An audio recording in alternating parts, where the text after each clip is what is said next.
कक्षा 11 के सभी स्टूडेंट्स का नरेंद्र शर्मा की भौतिक विज्ञान की क्लास में मोस्ट वेलकम है।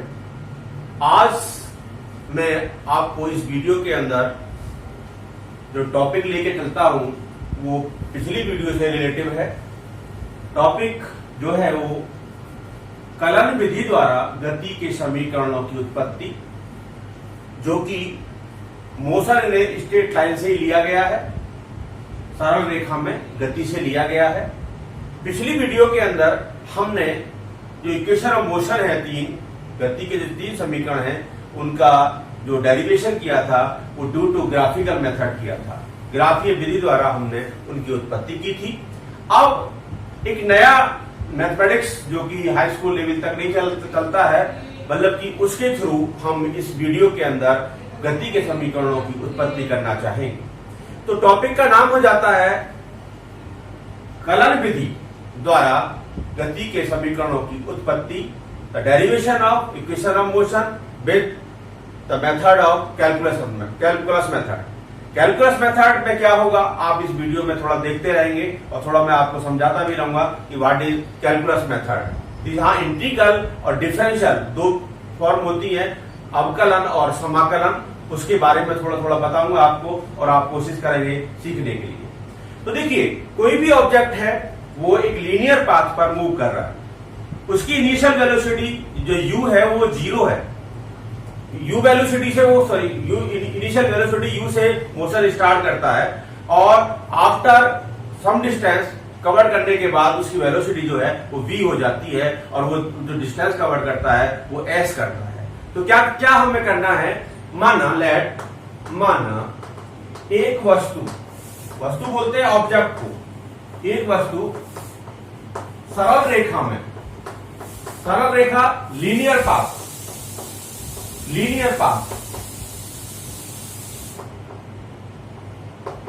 पाथ सरल रेखा में प्रारंभिक वेग u से गति करती है और t समय में त्वरण एक्सेलरेशन a के अंतर्गत मतलब कि a त्वरण के से गति कर रही है, a त्वरण के अंतर्गत s दूरी तय करती है, तो उसका वेग v हो जाता है।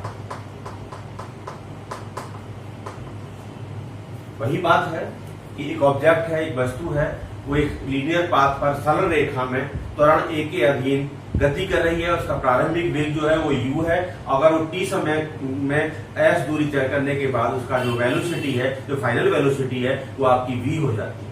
यहां तक आप देखा। अब हमने अपने पिछली वीडियोस में बताया था कि एक्सेलरेशन क्या होता है, वेलोसिटी क्या होती है, तो उसका हमने डिफरेंशियल फार्मूला भी वहां पर यूज किए थे, तो उन्हीं को हम यूज करेंगे। तो अब क्या करना है हमें, गति के पहले समीकरण की उत्पत्ति, गति के प्रथम समीकरण की उत्पत्ति, गति के प्रथम समीकरण की उत्पत्ति, derivative of first equation of motion, जो कि आपकी v = u + at है, जो कि आपने पीछे वीडियो में आप प्रूफ इसका ग्राफिकल मेथड से कर चुके हैं। तो इसको प्रूफ करना है हमें ड्यू टू कैलकुलस मेथड। तो देखिए, वी नो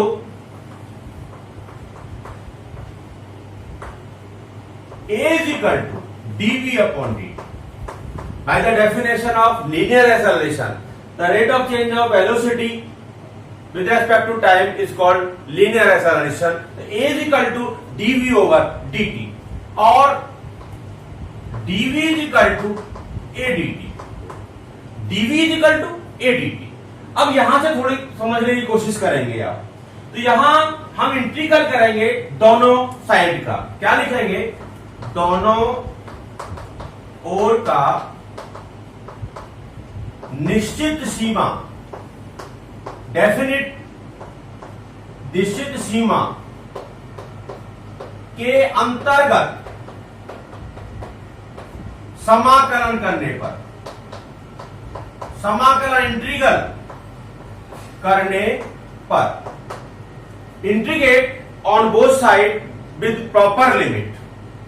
कैसे होगा देखिए, इंटीग्रल का सिंबल होता है ये इंटीग्रल का सिंबल है dv इज इक्वल टू, देखिए इंटीग्रल के अंदर जो a dt आएगा, तो a dt लिमिट क्या होगी, देखिए वेलोसिटी जो है वो इनिशियल वेलोसिटी क्या है u है और फाइनल वेलोसिटी क्या है, तो ये लोअर लिमिट होती है, ये अपर लिमिट होती है, ये लोअर लिमिट कहलाती है, ये अपर लिमिट। यहां क्या होगा, t का होगा 0 से t।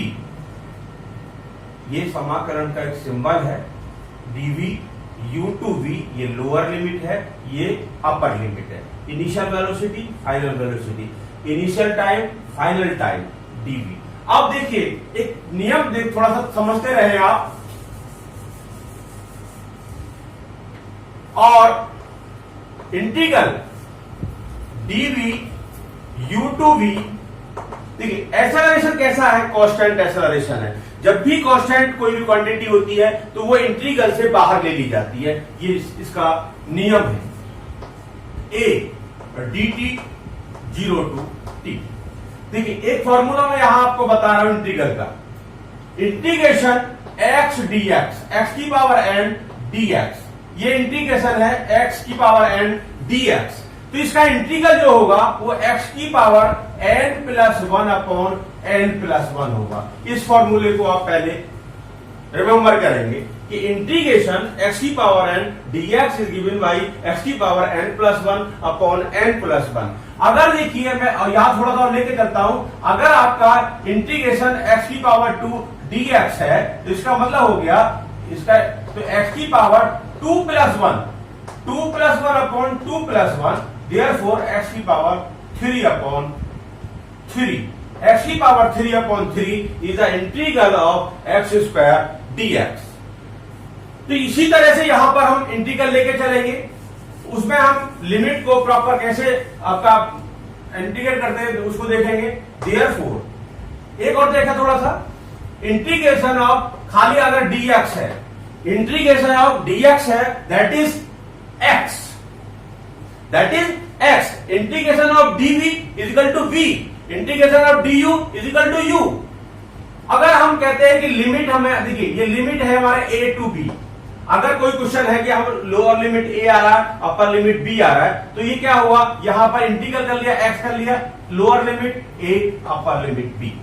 How can we put the limit, कैसे हम लिमिट को इसमें एंट्री कराते हैं उसको देख लें आप। देखिए पहले ये जो वेरिएबल है इसके प्लेस पर ये वाला आएगा b, माइनस का अपना सिंबल होगा, फिर इसकी प्लेस पर लोअर लिमिट आएगी a। ये लिमिट के पुट करने का एक मेथड है। तो यहां आप आ जाइए अपने क्वेश्चन में, therefore integration of dv is v, lower limit u, upper limit v, a is constant, integration of dt t, lower limit 0, upper limit t। अब वही कंडीशन कि हमें लिमिट को एंट्री कराना है इसके अंदर, और at place v, put v minus u at is equal to a, t upper limit t, इसकी प्लेस पर ये आएगा माइनस 0 और v minus u is equal to 80, therefore v is equal to u plus 80। This is a first equation of motion. Result वही है कि बार method change हुआ है, वहां ग्राफिकल मेथड था, यहां आपका कैलकुलस मेथड हो गया। तो इस तरह से हमने ये फर्स्ट इक्वेशन का प्रूफ किया है। इंटीग्रल को मैंने यहां आपको समझाने की कोशिश की है, समाकलन को, उसको आप देख सकते हैं साइड में। अब मैं सेकंड इक्वेशन की ओर जाता हूं। देखिए गति के द्वितीय समीकरण की उत्पत्ति, ये आपको काम आएगा। गति के सेकंड समीकरण की उत्पत्ति। सेकंड समीकरण क्या है आपका, याद है आपको, s is equal to ut plus half at square. इसको प्रूफ करना है साहब, रिजल्ट आपको सामने दिखाई दे रहा है, इसको प्रूफ करना है तो क्या करेंगे, देखिए अब रेखीय वेग की परिभाषा से, रेखीय वेग की परिभाषा, by the definition of linear velocity, v is equal to ds upon dt, v is equal to ds upon dt, therefore ds is equal to vdt, therefore ds is equal to vdt, but due to first equation v is equal to u plus at, therefore ds is equal to u plus at dt, और ds is equal to u dt plus a t dt, u dt plus a t dt। फिर वही method है, हमें फिर दोनों ओर का क्या करना है, निश्चित सीमा के अंदर समाकलन करना है, इंटीग्रल करना है। क्या करेंगे,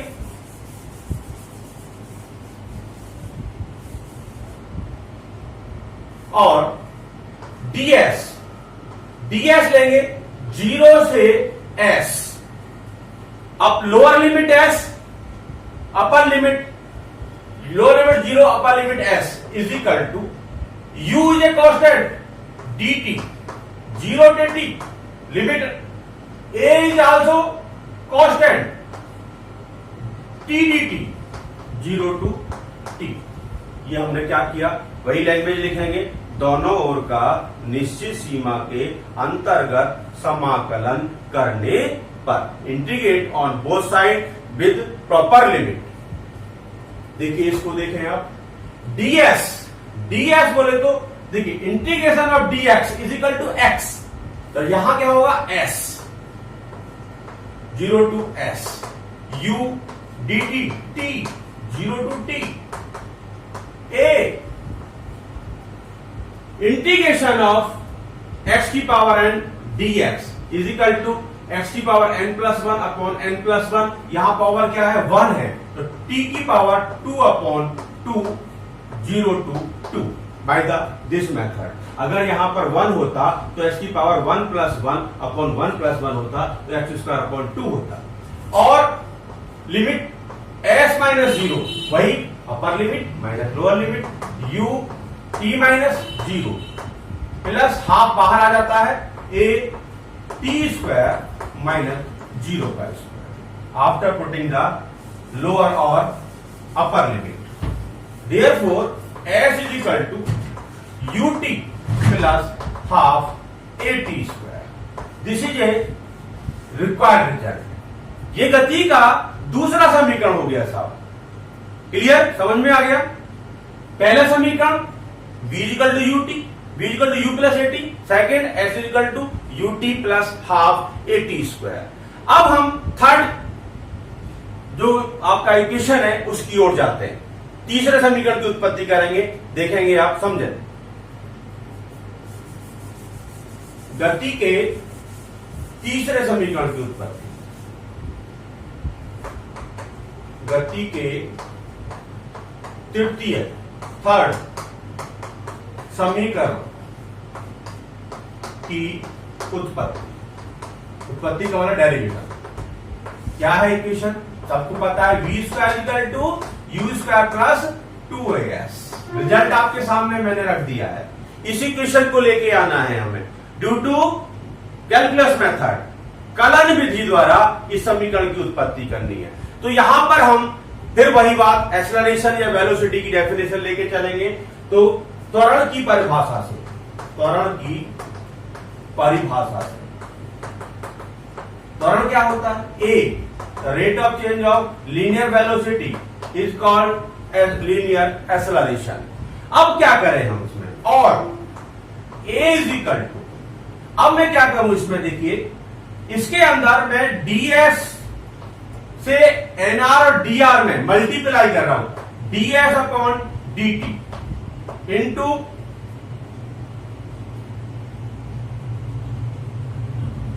dv अपॉन, देखिए a is equal to ds upon dt, dv upon dt है ना, तो इसमें nr और dr में मैं ds से मल्टीप्लाई कर रहा हूं, तो क्या हो जाएगा ये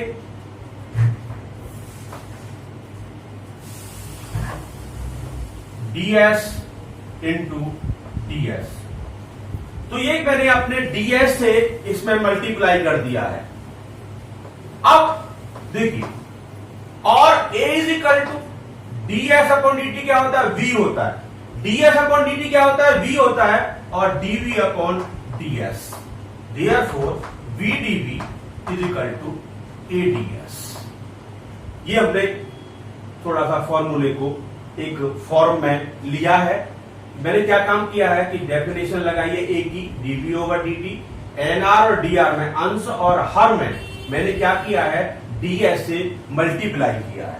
तो देखिए ds अपॉन dt, ये वाला ds अपॉन dt क्या बन गया, v बन गया, और ये dv अपॉन ds अपने प्लेस पर है, क्रॉस मल्टीप्लीकेशन किया है और मैं यहां आ गया हूं। फिर वही काम इंटीग्रल करने का। अब देखिए इंटीग्रल करेंगे, और integration v dv, integration v dv with proper limit u to v is equal to a constant हो जाएगा, ds 0 टू s। मेथड आपको सामने है, क्लियर है आपका। Integration x dx, integration of x dx is equal to x square upon 2। तो यहां क्या होगा, that is v square upon 2, lower limit u upper limit v, a integration of dx, integration of dx is equal to x, therefore s 0 to s, half, इसको हम बाहर ले सकते हैं, v square u to v, lower limit a, और s 0 to s। अब वही put कर दीजिए आप, half v square minus u square is equal to a s minus 0, v square minus u square is equal to 2s, therefore v square is equal to u square plus 2as। This is a third equation of motion.